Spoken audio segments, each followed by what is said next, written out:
గారు ఒక ముఖ్యమంత్రి హోదాలో ఉండి తిరుపతి వెంకటేశ్వర స్వామి ప్రసాదంలో జంతువులు కలిసిందని భగవంతుడిని కూడా ఒక నీచ రాజకీయాలకు వాడుకొని వైఎస్ఆర్ కాంగ్రెస్ పార్టీ మీద జగన్మోహన్ రెడ్డి గారి మీద నిందలు వేయడం జరిగింది. ఈరోజు సిబిఐ దాంట్లో ఎటువంటి జంతువుల కొవ్వు లేదు అని నిర్ధారించిన తర్వాత ఈ రాష్ట్రం అంతా అసహించుకునే తరుణంలో ప్రతి ఒక్క భక్తుడు ఒక హిందూ మనోభావాలు ఈరోజు దెబ్బతీస్తూ ఒక ముఖ్యమంత్రి హోదాలో చేసిన వ్యాఖ్యలకి సిగ్గుతో తలదించుకోవాల్సింది పోయి పశ్చాత్తాపంతో ఉండాల్సింది పోయి ఈరోజు ఈ రాష్ట్రంలో ఈరోజు గొడవలు దిగుతూ ఇళ్ల మీద దాడులు చేయిస్తూ కేసులు పెట్టి జైల్లో పెట్టించే కార్యక్రమాలు జరుగుతూ ఉన్నాయి. అధికారంలోకి వచ్చిన తర్వాత మేము ఏం మంచి చేసామని చెప్పుకునే పరిస్థితి ఒకటి కూడా లేదు. పలాన్ని మంచి చేసాం, పలాని సంక్షేమం చేసాం, పలాని అభివృద్ధి చేసాం.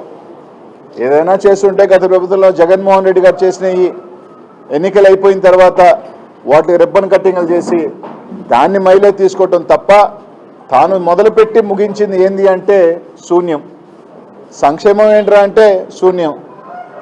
ఈ రాష్ట్రాన్ని అభివృద్ధి ఏ విధంగా దిశగా తీసుకెళ్తున్నాము అంటే దాడులు చేయించడం, నోరెత్తిన వాళ్ళ మీద కేసులు పెట్టించడం, జైల్లో పెట్టడం, ఇదే కార్యక్రమం జరుగుతూ ఉంది. ఈరోజు కాపు నాయకులైన రాంబాబు మీద ఏ విధంగా ఇంటి మీద దాడి చేశారు, ఏ విధంగా ఆఫీస్ ధ్వంసం చేశారు. ఇళ్లలో ఆడవాళ్ళు ఉన్నారు, పిల్లలు ఉన్నారు, అయినా లేకుండా దాదాపు వందలాది మంది వెళ్ళి ధ్వంసం చేయటం. నిన్న ఇక్కడ మైలవరంలో మాజీ మంత్రివర్యులు బీసీ నాయకుడు జోగి రమేష్ అన్న ఇంటి మీద ఆయన ఇంట్లో లేనప్పుడు వీడియోలు చూసాం. పెట్రోల్ బాంబులు ఇంటి మీద వేయటం, అవి మంటలు రేగటం. ఒకవేళ నిజంగా అది దార్బంధరాలు తగిలి ఇబ్బంది అయ్యింది, ఒకవేళ ఇంట్లో కానీ వెళ్ళి ఉంటే, ఇంట్లో ఆడవాళ్ళు ఉన్నారు. ఈరోజు వాళ్ళు తెలుగుదేశం పార్టీలో ఆడవాళ్ళంటే వాళ్ళ పార్టీలో మాత్రమే భార్యలు, చెల్లెళ్ళు, కూతుర్లు ఉంటారు, అక్కలు. వేరే పార్టీకి సంబంధించి అయితే మాత్రం దౌర్జన్యాలు చేసినా, ఇళ్ల మీద ధ్వంసాలు చేసినా, ఇళ్ల మీద పగలగొట్టినా ఇబ్బందిలే. ఆయన పార్టీలో బీసీ నాయకులు ఉంటే బీసీ నాయకులు, ఆయన పార్టీలో కాపులు ఉంటే వాళ్ళే కాపు నాయకులు. పక్క జిల్లాలో పక్క పార్టీలో కాపు నాయకులున్నా, బీసీ నాయకులున్నా వాళ్ళు బీసీలు కాదు, వాళ్ళు కాపులు కాదు. ఇక పవన్ కళ్యాణ్ గారు అయితే ఆయన ఎప్పుడు వస్తే మాటకు వస్తాడు, ప్రెస్ మీట్ పెడతాడు, ఎట్టంటే మాట్లాడతాడు. ఈరోజు ఇట్లంతా జరుగుతూ ఉన్నా కనీసం మాట ఎత్తే పరిస్థితి లేదు. ఒక రౌడీ రాజకీయంగా ఈరోజు ఒకటే చెప్తా ఉన్నాం, జగన్మోహన్ రెడ్డి గారు మేము కూడా 5 సంవత్సరాలు పరిపాలన చేసాం. ఇదే రకమైన పరిపాలన మీరు చెప్తున్న రాజారెడ్డి రాజకీయం కానీ, రాయలసీమ ఫ్యాక్షనిజం కానీ జగన్మోహన్ రెడ్డి గారు చూపించుంటే, మీరు చెప్తున్నట్టే జగన్మోహన్ రెడ్డి గారు హింస వ్యక్తి అని కానీ జగన్మోహన్ రెడ్డి గారు అనుంటే నిజంగా మీరు బయట తిరిగే వాళ్ళ, నిజంగా మీరు ధైర్యంగా ఈ రాష్ట్రంలో తిరిగే వాళ్ళని అడుగుతా ఉన్నాం. ఈరోజు అధికారం ఉంది, మీకు అధికారం ఇచ్చింది ప్రజలు, మంచి చేయను సరే, అది ఎట్టా చేసే పరిస్థితి లేదు, సంక్షేమం లేదు, అభివృద్ధి లేదు. సరే ఇంక మేము ఏమైనా చేస్తాం, మేము ఇలాగే మాట్లాడితే కేసులు పెడతామంటే పర్లా, ఇంక 3 సంవత్సరాలు ఉంది, అధికారం ఉంది, రైట్. ఎన్ని కేసులు పెడతారో పెట్టుకోండి, ఎన్ని దాడులు చేస్తారో చేసుకోండి. మీరు ఎంత బంతిని గోడ కేసు కొడితే బలంగా వెనక్కి అలాగే వస్తుంది. 2029లో ఈ రాష్ట్ర ప్రజలు తీర్పిస్తారు. ఇదే విధంగా కానీ మీరు కొనసాగితే తప్పకుండా ఇంతే రెట్టింపుతో మీకు కూడా బలంగా ఇలాంటివే ఇంతకన్నా పెద్ద ఎత్తున జరుగుతాయి. అది చంద్రబాబు నాయుడు గారు వయసు పెరిగిపోతూ ఉంది, ఆయన కొడుకు ఇంక చెప్పనే అక్కర్లే. ఏమన్నా మాట ఎత్తితే పోలీసులను అడ్డు పెట్టుకోవటం, ఏమన్నా అంటే రండి ఏమైనా చేస్తామని మాట్లాడుతున్నారు తెలుగుదేశం నాయకులు. అది మళ్ళీ చెప్తా ఉన్నాం, పోలీసుని పక్కన పెట్టి ఈ కేసులు, అరెస్టులు ఇవన్నీ పక్కన పెట్టి వైఎస్ఆర్ కాంగ్రెస్ పార్టీ, తెలుగుదేశం పార్టీ తేల్చుకుందామా అంటే దానికని సిద్ధం అంటే చెప్పండి, సిద్ధం. మీరు అన్ని పక్కన పెడదాం, అంతేగాని 100 మందిని పోలీసులు తీసుకొచ్చి కేసులు పెట్టి రాత్రి కాదు. పోలీస్ వ్యవస్థను పక్కన పెట్టి రండి, మీరిళ్ళ మీదక మా ఇళ్ళ మీదక ఎవరిళ్ళ మీదకైనా సిద్ధమే దేనికైనా. మీరు అనుకుంటున్న ఎవరు ఫ్యాక్షనిస్ట్లా, ఎవరు తెగిస్తే అందరూ ఎవరికి ఎవరేం కాదు, డిసైడ్ అయిన తర్వాత ఎవరైనా కానీ మంచి రాజకీయం కాదు. జగన్మోహన్ రెడ్డి గారు గత 5 సంవత్సరాలలో కూడా మేము ఎప్పుడు కూడా ఇట్లాంటి రాజకీయాలు చేయలేదు. జగన్మోహన్ రెడ్డి గారు ఎప్పుడూ చేయలేదు. అది మంచి చెప్తున్నాం. ఇదే విధంగా కానీ కొనసాగితే దీనివల్ల ఎవరినో భయపడిపోతాము, దీనివల్ల ఏదో మేమేదో తోకలు ముడిచిపోతాము, ఏదో వెనక్కి వెళ్ళిపోతాము అంటే అది జరగదు. మీరు చేసే కొద్దీ వైఎస్ఆర్ కాంగ్రెస్ పార్టీ కార్యకర్తలు ఇంకా రోడ్డు మీదకి వస్తారు. మీరు చేసే కొద్దీ రెచ్చగొట్టే కొద్దీ ఇంకా ధైర్యంగా ఈరోజు ముందుకు వస్తారు. ఎవరు ఇక్కడ బీసీ నాయకులు కానీ కాపు నాయకులు కానీ ఇంకెవరి నాయకులు మీరు భయపడితే బెదిరిపోయేదానికి ఎవరు సిద్ధంగా లేరు. వైఎస్ఆర్ కాంగ్రెస్ పార్టీ ఖచ్చితంగా అందరికీ వైఎస్ఆర్ కాంగ్రెస్ పార్టీ పెద్ద నాయకుడికి కార్యకర్తకి అండగానే ఉంది. ఈరోజు జోగి రమేష్ అని కానీ రాంబాబు అన్నకు కానీ తప్పకుండా జగన్మోహన్ రెడ్డి గారు పార్టీ అంతా అండగా ఉంటుంది. ప్రజలు కూడా చూస్తూ ఉన్నారు ఏం జరుగుతుంది ఏందనేది. తప్పకుండా బుద్ధి చెప్పే రోజు దగ్గరలోనే ఉంది. మహా అంటే ఇంకా 3 సంవత్సరాలు రైట్, 3 years మీకు నచ్చింది చేసుకోండి, కేసులు పెట్టుకోండి. ప్రతి ఒక్కడికి కూడా ఒక ఎక్స్పైరీ డేట్ ఉంటుంది.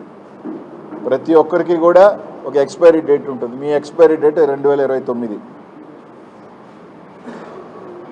కాబట్టి అంత లోపల నచ్చింది చేసుకోండి, పెట్టుకోండి. అందరి మీద కేసులు, జైళ్ళు ఏం చేసుకోవాలి. కానీ ఇళ్ళ మీదకి వచ్చే సంస్కృతి మాత్రం ఖచ్చితంగా ఇది మంచి పద్ధతి కాదు. ఇళ్లలో ఆడవాళ్ళు ఉంటారు, మహిళలు ఉంటారు, వాళ్ళకి రాజకీయాలు అంటే సంబంధం లేని వ్యక్తులు, పసిబిడ్డలు ఉంటారు.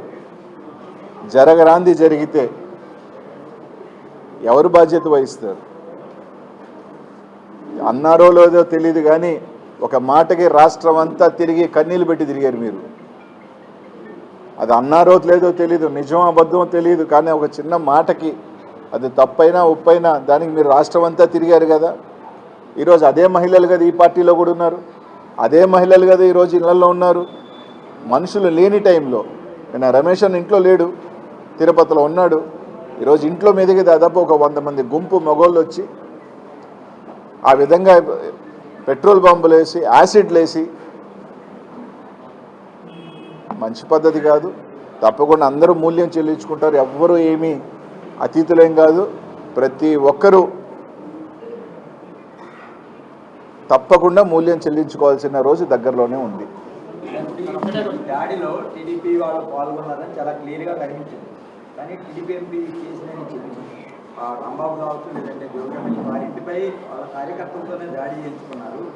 ఇదంతా జగన్మోహన్ రెడ్డి పార్టీ అలవాటని ఆయన నిన్న కామెంట్ చేశారు. సరే, నిజమే కదా. దాడి చేసి వచ్చే నాయకులు వీడియోలు ఉన్నాయి, పెట్రోల్ వేసేవాడు వాళ్ళ వీడియో ఉంది. ఆ 100 మంది 200 300 మంది నీట్గా నడిచి వచ్చే వీడియోలు ఉన్నాయి. వాళ్ళు ఏ పార్టీ కార్యకర్తలు ఏ పార్టీకి ఫ్లెక్స్లు కట్టుకున్న సంగతి రాష్ట్రం అంతా తెలుసు. కాబట్టి వెనక నుంచి పొడిచే వెన్నుపోటు రాజకీయం వైఎస్ఆర్ కాంగ్రెస్ పార్టీకి జగన్మోహన్ రెడ్డి గారికి లేదు. వెన్నుతో పెట్టిన విద్య వెన్నుపోటుతనం కానీ వెనక నుంచి దెబ్బ కొట్టడం వ్యక్తిత్వం అది తెలుగుదేశం పార్టీకే ఆ పార్టీ లాక్కున్న రోజు నుంచి తెలుసు. జగన్మోహన్ రెడ్డి గారికి అలవాటు లేదు, మాకు రొమ్ము ముందు చూపించుకొని కొట్లాడటమే తెలుసు. జగన్మోహన్ రెడ్డి గారు సీఎంగా ఉన్నప్పుడు అనుచిత వ్యాఖ్యలు చేశారని చంద్రబాబు ఇంటి దగ్గరికి వెళ్ళి ఆందోళన చేశారు. ఆ టైంలో నార్మల్ కేసులు ఆ టైంలో కేసులు పెట్టారు. ఇప్పుడు ఎవరైతే జోగి రమేష్ గారి ఇంటికి వచ్చి దాడి చేసిన వారి మీద ఫేస్బుక్ కేసులు పెట్టేసి ఎటువంటి సెక్షన్ లేకుండా ఇంటికి పంపించారు పేరు. అప్పుడు దాడి చేసిన వారి మీద అరెస్ట్ చేసి జైలు పంపించారు. ఇప్పుడు నార్మల్ కేసులు పెట్టడం మీరు ఎట్లా పడుతుంది? ఆ రోజు సంబంధించి కూడా మీరు తీసుకుంటే జోగి రమేష్ అన్న ఏ రోజు కూడా ఒక నిరసనగా చేశారు తప్ప ఎక్కడా కూడా అది కూడా ఎక్కడ ఆపేశారు? చంద్రబాబు నాయుడు గారు ఇంటి దగ్గరికి పోయారా? లేదు. రోడ్లోనే ఆ రోజు మా పార్టీ ఆ రోజే ఆపేయటం జరిగింది, వాళ్ళకి సంబంధించి ఖండించడం జరిగింది. దానికి సంబంధించి ఎక్కడ కూడా ఒక నిరసన తెలియజేశారు తప్ప ఇళ్ల మీదకి వచ్చి దాడి చేసే కార్యక్రమం జరగల. ఇక్కడెందుకు మా నెల్లూరులో ప్రసన్న కుమార్ రెడ్డి ఇల్లు ఉంది, ఇల్లు ధ్వంసం చేశారు. కోర్టుకి వెళ్ళి కేసులు పెట్టించుకోవాల్సిన పరిస్థితి వచ్చింది. తర్వాత నిన్న రాంబాబు అన్నది, ఈరోజు ఇక్కడిది. ఏదో తూతూ మంత్రంగా 4 పిల్లకాయలు తీసుకురావటం, వాళ్ళ మీద ఒక కేసు పెట్టామని చెప్పడం, వాళ్ళు అక్కడే బెయిలిచ్చి పంపించడం. మళ్ళీ ఏదైనా అంటే అసలు గంజాయిని ఈ రాష్ట్రంలో తెలుగుదేశం వచ్చిన తర్వాత విచ్చలవిడిగా ఎందుకు పెరుగుతుంది అంటే ఇట్లాంటి వాళ్ళని గంజాయిని అమ్మించడం, తాగించడం, వాళ్ళని మోకు చేయటం. ఈరోజు మీరు తీసుకుంటే ఇప్పుడు జిల్లాల్లో గంజాయి మర్డర్లు కానీ, గంజాయి దొంగతనాలు కానీ, గంజాయి ఈ రాష్ట్రంలో ఎక్కడ ఎక్కువ ఎందుకు జరుగుతుంది? వీటిలన్నిటికీ కారణాలు ఏంటి? వీళ్ళందరినీ గంజాయి అమ్మేయటం, దానికి బానిసలు చేయటం, ఒక పోగేయటం, ఒక బ్యాచ్ని జరిగినప్పుడల్లా వాళ్ళని మీద ఇళ్ళకమైన పంపించటం, దానికి ఒక 4 నాయకత్వం వహించటం, ఇదే జరుగుతూ ఉంది రాష్ట్రంలో. వాళ్ళకి తూతూ మంత్రంగా బెయిలిచ్చి పంపించటం.